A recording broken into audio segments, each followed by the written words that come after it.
श्याम सुंदर तिवारी ग्राम सभा सालपुर के प्रतिष्ठित निवासी, जिन्होंने प्रदेश की गौशालाओं की दयनीय स्थिति को लेकर गंभीर चिंता व्यक्त की है। उन्होंने प्रदेश की सभी गौशालाओं की सख्त और पारदर्शी जांच की मांग करते हुए कहा कि इस जिम्मेदारी को स्वयं योगी आदित्यनाथ को लेना चाहिए, ताकि हर गौशाला की वास्तविक स्थिति सामने आ सके और सुधार के लिए ठोस कदम उठाए जा सके। तिवारी ने कहा कि उनके क्षेत्र की गौशाला की हालत अत्यंत चिंताजनक है।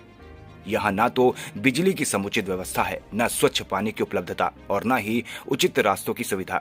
इसके कारण गौवंश को भारी कठिनाइयों का सामना करना पड़ रहा है। उन्होंने आरोप लगाया कि गौ संरक्षण के नाम पर योजनाएं तो बनाई जा रही हैं, लेकिन जमीनी स्तर पर उनकी सही तरीके से निगरानी नहीं हो रही।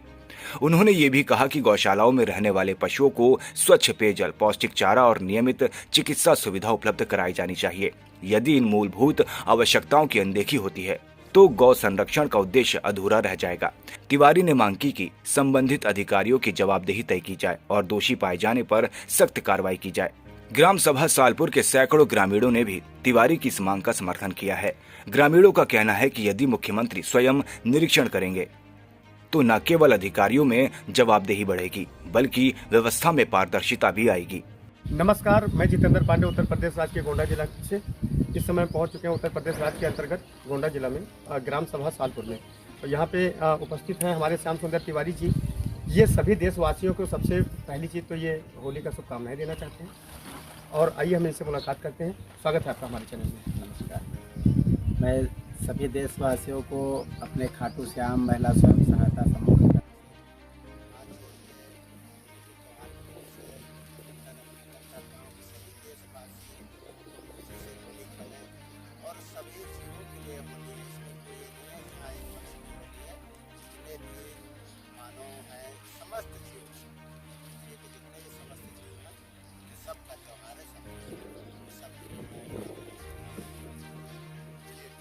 आप अपने गौशाला को लेकर कुछ बात रखना चाहते हैं योगी सरकार से, उसके विषय में आप क्या कहना चाहेंगे? जी, मैं ये बात रखना चाहता हूँ कि हमारे मन में एक ख्याल आया है कि मुख्यमंत्री जी के नेतृत्व में गौ सेवा संचालित हुई है।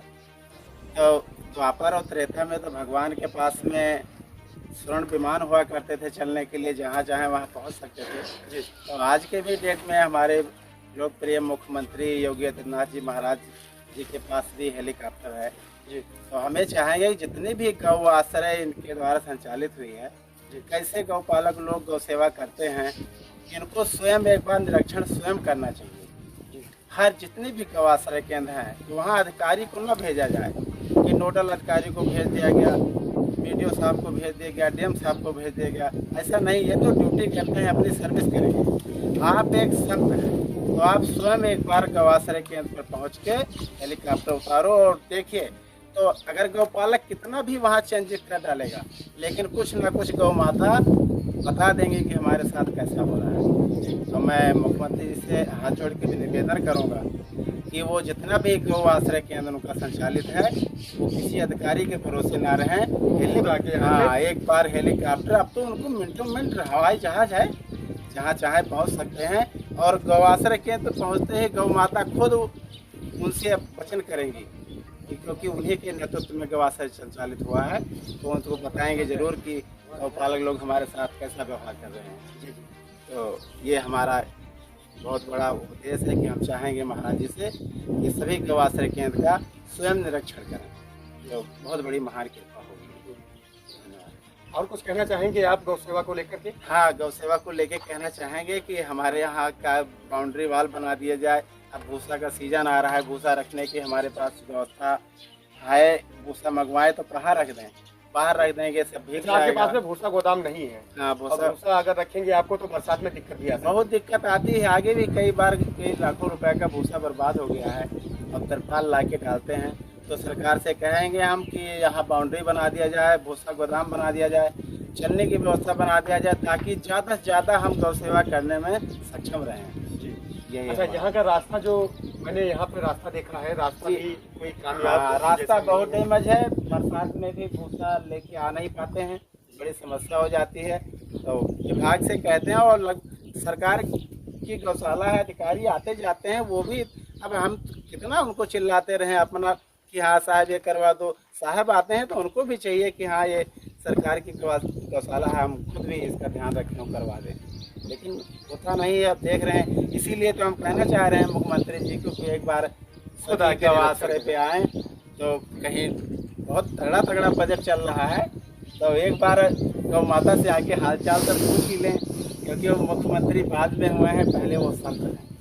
तो एक बार ये मामला कोई प्रोजेक्ट का नहीं है, यहाँ एक जीव का संबंधित मामला है। तो एक बार अगर गौआश्रय के अंत पहुँचे तो जितना मर्जी गौपालक लोग छुपा लेंगे, लेकिन कोई न कोई गैया आके उन्हें पता जरूर देंगी, ताकि उनके साथ में कैसे और महाराज जी तो खुद एक गौपालक हैं, वो खुद देखते हैं, अनुभव कर लेंगे कि हमारे पैसे का किस तरीके से यूज हो रहा है। हाँ ये उपयोग हो रहा है कि दुरुपयोग हो रहा है, वो देखते ही जान जाएंगे। जी। क्योंकि हमें अगर किसी के आश्रय में हमें खड़ा कर दिया जाए तो मैं गौ के बारे में तुरंत पहचान लूँगा, जान जाऊँगा इनके साथ में कैसे व्यवहार किया जाता है। कैसे व्यवहार, आज इनको हरा चारा खिलाया गया है कि 15 दिन बाद खिलाया गया है, वो सब मैं तुरंत जान जाऊँगा।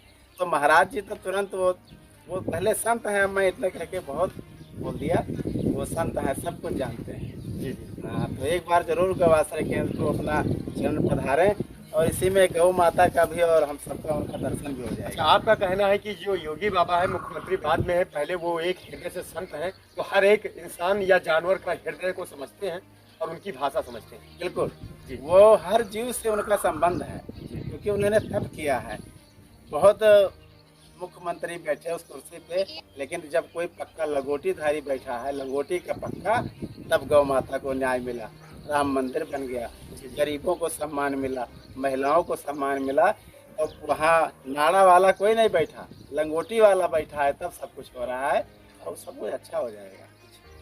चलिए, ये थे श्याम सुंदर तिवारी जी, उत्तर प्रदेश राज्य के गोंडा जिला ग्राम सभा सालपुर से, जिन्होंने अपनी बातें को हमारे देश के मुख्यमंत्री योगी आदित्यनाथ जी को सीधा सूचित करते हुए इन्होंने बताया कि वो एक संत हैं, उनकी निगरानी में पूरा पृथ्वी के जितने भी जीव हैं और जितने भी लोग हैं, सबकी भाषाएं समझते हैं, सबके अंतरात्मा का दुख समझते हैं। हम उनसे अपील करना चाहेंगे कि वो खुद आकर एक बार हर गौ आश्रम का जो है जांच करें और उनका देखें कि किस हिसाब से पशुओं के साथ में किया जा रहा है, इनके साथ में क्या क्या व्यवस्था दिया जा रहा है, वो देखते ही पहचान जाएंगे।